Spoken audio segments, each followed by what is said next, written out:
Doctor Rameshwar Prasad ji वर्षों से हिंदी और बजिका भाषा की सेवा करते रहे हैं। हिंदी में भी कविता लिखते रहे हैं, बजिका में भी कविता लिखते रहे हैं, गद्य की भी रचना उन्होंने की है। अभी आपके सामने डॉक्टर रामेश्वर प्रसाद जी बैठे हुए हैं और उनकी किताबें हैं। मैं उनके भतीजा गोपाल बाबू से पूछना चाहूँगा कि उनकी जो ये किताब है उनके बारे में आम लोगों को, भारत की, हमारे देश की जनता को कुछ बताइए।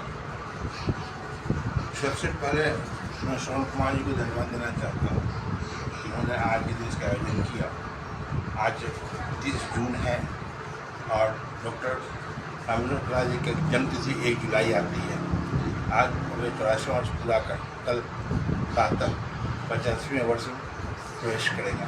ये एक शुभ संयोग रहा और इस संयोग के लिए मैं श्रवण जी को धन्यवाद देता हूँ। उनकी पुस्तकें जो 16 पुस्तकें की प्रकाशित हिंदी साहित्य में हुई है, पहले मैं उस विषय में बतलाना चाहूँगा। कवि रामेश्वर प्रसाद जी अपने हाई स्कूल के जीवन में ही साहित्य की ओर उन्मुख हो गए थे और उनकी पहली कृति जो आई थी वो त्रिपुल नाटक था जो उन्होंने लिखा था। फिर BA की क्लास करते हुए 1958 में है, लेकिन उनका प्रकाशन बहुत बाद में किया जा सका। यह त्रिपुल नाटक भगवान बुद्ध और आनंद के जीवन वृत्तांत के आधार पर आधारित है। उसके बाद इन्होंने एक दूसरी जो रचना प्रकाशन क्रम में की आई वह ऐ लाश सुनो। यह एक कृति है, काव्य कृति है और जहाँ मुझे यह आभास होता है कि महाकवि कालिदास के संदेश काव्य में गौतम के पश्चात जो संस्कृत में लिखी गई थी, हिंदी में यह वैसा काव्य है जिसे हम संदेश काव्य कह सकते हैं। इस काव्य के माध्यम से कविवर ने आधुनिक मानव जीवन के शास्त्रियों पीड़ाओं वेदनाओं को एक शव के माध्यम से, जो शव ही ईश्वर तक पहुँच सकता है, उसकी आत्मा ही पहुँच सकती है, के माध्यम से उन्होंने ईश्वर को प्रतिवेदित किया था और उसके निदान की उन्होंने कामना की थी। इसके साथ ही उनकी जो और पूर्ण कृतियाँ हैं, यह आनुपालिक विजय है। 1976 में यह मूलतः बजिका में लिखा गया था, लेकिन जैसे माथुर जी के उन्होंने पटरी भेजी थी और उन्होंने इसके प्रकाशन करने की सलाह इन्हें हिंदी में दी, इसलिए यह कृति हिंदी अनुवाद में, हिंदी भाषा में अनुवादित होकर प्रकाशित हुई थी और विजय 1976 में मूलतः बजिका में लिखी गई थी। इसके साथ इन्होंने की है बजिका मधुशाला की, तो कवि हरिवंश बच्चन की मधुशाला छंद से ये ज़्यादा प्रभावित हुए और उसी क्रम में इन्होंने कहीं विभिन्न मधुशाला, मेरी मधुरित मृदु मधुशाला, मेरी मधुमय मधुशाला, मंदिर मस्जिद मधुशाला, माँ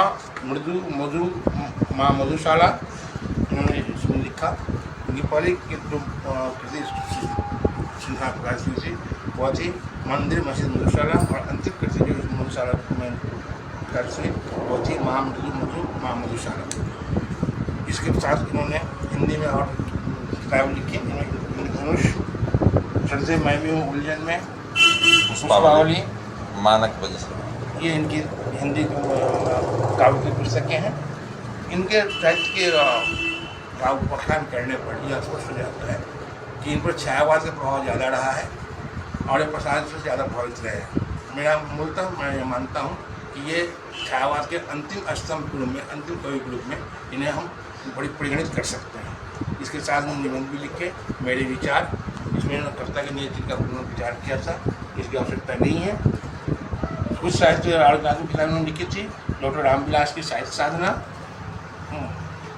महाकवि वशिष्ठ अरुण जो मुजफ्फरपुर के निवासी हैं, उनका व्यक्तित्व और कृतित्व, शंभू अगेही और उनका साहित्य, ये मूलतः बजिका में लेखन करते थे। इनके आलोचनात्मक पुस्तकें हैं। इसके साथ ही इन्होंने बजिका व्याकरण पर काम किया था। उनकी भाषा हिंदी होने के कारण इनका प्रकाशन हिंदी माध्यम से किया गया था, हिंदी भाषा में किया गया था और ये इनके बजिका व्याकरण पर इनके विचार थे जो इन्होंने लिखे थे। यह इनका हिंदी साहित्य रहा। इसके साथ ही जो उनकी कृति रही बजिका में, अब मैं उसकी तो आपको ले चलना चाहता हूँ।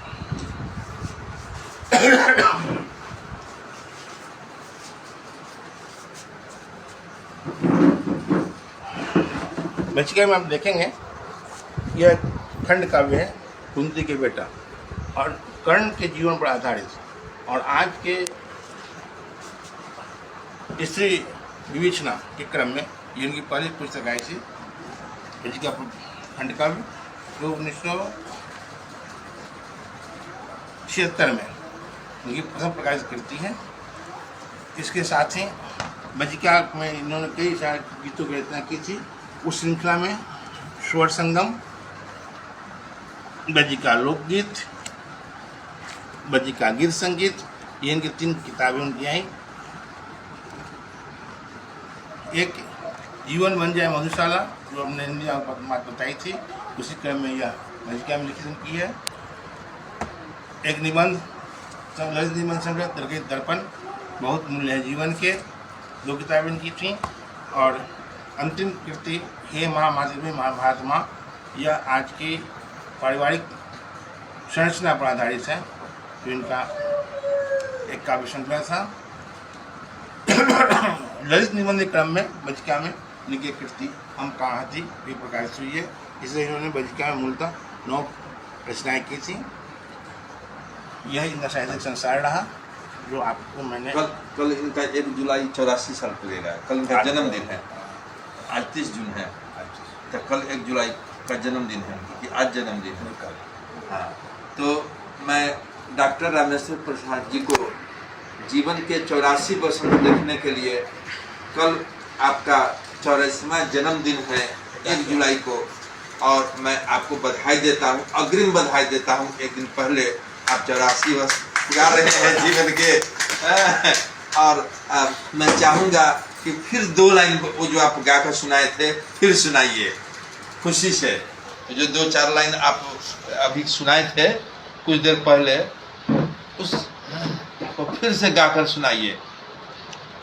तुम खुश रहो प्रिय जी, फिर से बोले। तुम खुश रहो, तुम खुश रहो जी प्रिय, और मैंने उठा लिया कर में प्यारा। जी तुम फूलों से खेल, मगर मेरे उड़ में तेरी हाला। जी, वाह वाह वाह, क्या बात है, क्या बात है, क्या बात है। तो आप जितनी मजबूती से हिंदी में लिखते रहे हैं, उतनी ही मजबूती से लोक भाषा बजिका में भी आप लिखते रहे हैं। बजिका आपका मदर टंग है, मातृभाषा है। आप साहित्य की रचना क्या स्कूल के समय से ही कर रहे हैं, बचपन से ही कर रहे हैं, या युवावस्था से कर रहे हैं? कुछ ना कुछ है।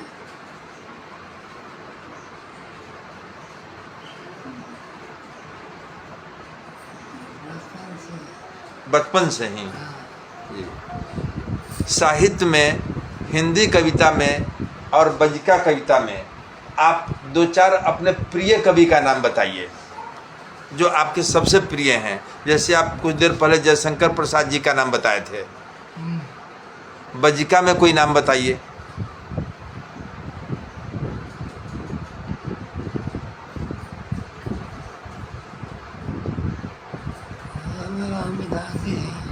रामविलास जी हैं जी।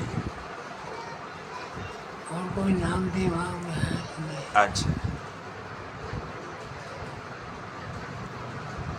दरअसल खड़ी बोली हो या बजिया हो, जी जी तो छंद का ढंग से निर्वाह नहीं है। जी जी छंद का निर्वाह लोग नहीं करते, जी। इसलिए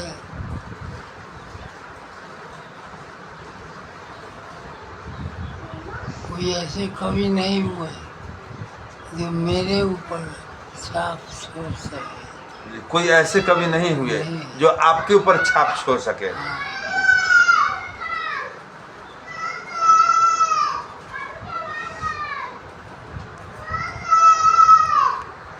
बजिका आंदोलन के संदर्भ में कुछ कहना चाहेंगे? बजिका भाषा के लिए जो यहाँ आंदोलन एक चल रहा था, कई वर्षों से? कोई ढंग से आंदोलन चला नहीं। कोई ढंग से नहीं चला।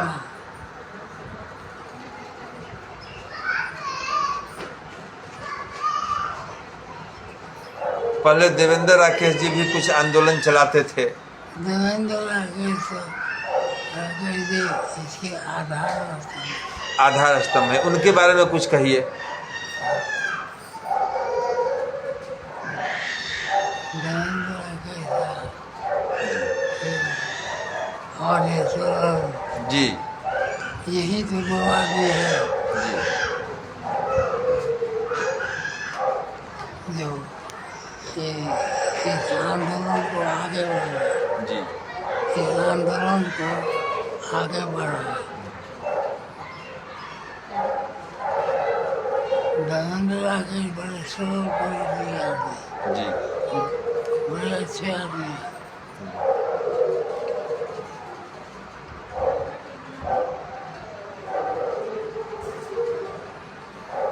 डॉक्टर सुरेंद्र मोहन प्रसाद पत्रिका निकालते थे, बजिका माधुरी जी, जिसमें बजिका के नए लोगों की भी रचना छपती थी, पुराने लोगों की भी रचना छपती थी।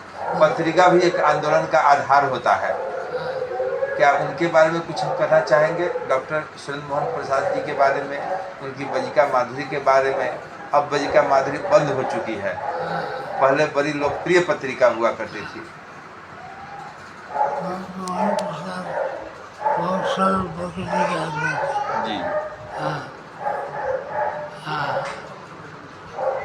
वो विद्यार्थी और शिक्षक का भेद नहीं रहता। जी विद्यार्थी और शिक्षक का भेद जी सबसे बेजिया बचियाते थे, जी बिल्कुल अपने की थे, बड़े सरल प्रकृति के आदमी। बजिका के भविष्य के बारे में कुछ कहना चाहेंगे? बजिका भाषा का विस्तार, बजिका भाषा के लिए जो कुछ कहना है। बजिका के बारे में कोई दिलचस्पी नहीं रखता। जी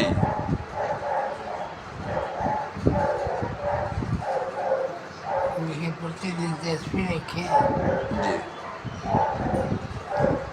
उसे लिखे पढ़े। जी। बजिका में लेखन का बड़ा अभाव है। बजिका में लेखन का अभाव है। हाँ, जी गद्य लिखे जी और सारी विधाओं में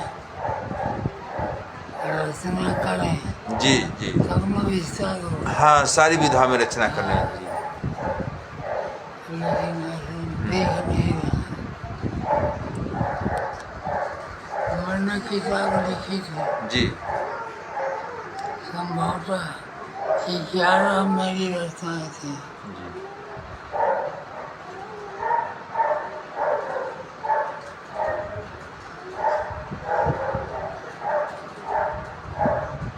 डॉक्टर इधर शारदा चरण जी भी कुछ लिख रहे हैं बजिका में, अच्छी किताब लिख रहे हैं। शारदा चरण जी का प्रति ये नहीं संकलन कोई नहीं, राजनीति चल रही है। कोई मेरा अच्छा, आप अपना अनुभव कुछ बताइए। कौन सी के बारे में? आप कुछ कविता, कुछ अनुभव, कुछ जीवन के कुछ घटना के बारे में बताइए। मेरा जीवन बड़ा सरल रहा है। जी कोई ऐसी घटना नहीं घटी कि मैं भी चर्चा करूं। साहित्य की घटना, साहित्य के बारे में। अपना याद नहीं। जी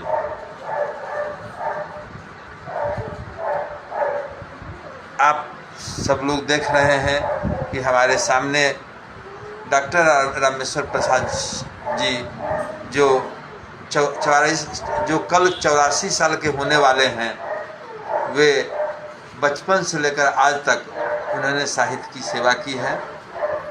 हम उनके सामने बैठे हुए हैं। श्रवण कुमार मेरा नाम है और मैं उनके 84 साल पूरे होने के लिए अग्रिम बधाई देता हूँ। धन्यवाद।